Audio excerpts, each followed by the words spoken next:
Հայաստանի այս գեղեցիկ սարերի ու ձորերի մեջ կա գյուղը Օրգով, որը հայտնի է իր ռադիոօպտիկական սարքով։ Այս վայրը ավելի շատ հայտնի է որպես Պարիս հերունու ռադիոօպտիկական աստղադիտակ։ Իսկ ինչու է նրա անունով։ Քանի որ ինչ դուք հիմա տեսնում եք, դա նախագծել է Պարիս հերունին, եւ այս ամենը կառուցվել է իր ղեկավարությամբ։ Արթուր, իսկ ով է Պարիս հերունին, կհարցնի գիտակերտի իմ սիրելի հետևորդը։ Ասեմ, ռադիոֆիզիկայի, ռադիոինժեներության եւ ռադիոաստղագիտության ոլորտների հայ ականավոր գիտնական։ Ու հլե այնքան կարամ սենց թվեմ։ Ես պատմեմ նրա ստեղծած աստղադիտակի մասին, իսկ դուք ուշադիր լսեք, որ ոչ մի փաստ բաց չթողնեք, ու միջև անցնել իմ բուն նյութին չմոռանաս գրանցվել գիտակերտին։ Նախ ասեմ, որ Մոսկվան աստղադիտակը չէր թողնում, որ կառուցեն Հայաստանում։ Փոխարենը առաջարկում էր այն կառուցել Ղրիմում։ Հերունին մի 20 տարի պայքարեց, որ Հայաստանում կառուցվի ու դա նրա մոտ հաջողվեց։ Իսկ գիտեք խի էր նա պայքարում,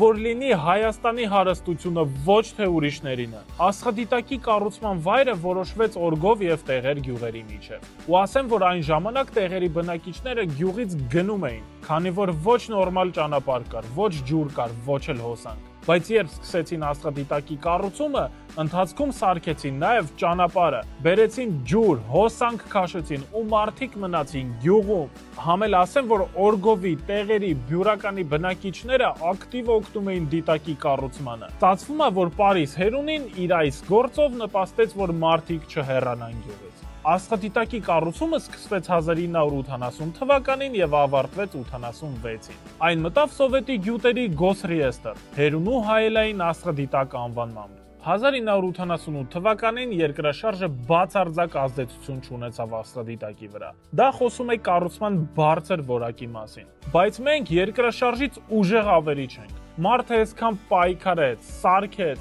որ այս ոլորտում էլ երկիրը շենանա, ու մենք հաշված տարիների ընթացքում վարի տվինք այդ ամեն ինչի ինչ նա ստեղծել է։ Հերունու մասին ում հարցնում եմ, բոլորը միաձայն ասում են մարդը իր կյանքի գնով սարքեց։ Կարար այս ամեն ինչը իր անունին գցեր, բայց նա նվիրեց պետությանը, քանի որ ինչ անում էր Հայաստանի համար էր անում, ոչ թե ավիրով։ Ես ուզում եմ, որ մեծամասնությունս լինի շենացնող, քանի որ միայն պահելով կարող ենք զարգանալ։ Իսկ եթե մենք սենց շարունակենք քանդել, մի օր էլ կգան մեզ կքանդեն։ Պետություն էլ չենք ունենա էլ, որովհետև կպարզվի ավելի լավ շահագործող մեկն է գտնվել։ Կոմենտներում գրեք, թե դուք ինչ գիտեք Պարիս հերունու մասին, որ գյուղից եք եւ ինչ ունեք ձեր գյուղում։ Գրանցվեք, լայք դրեք, տարածեք, քանի որ ինձ թվում է մենք լավ գործ ենք անում։ Շնորհակալություն շատ։ Հաջողություն։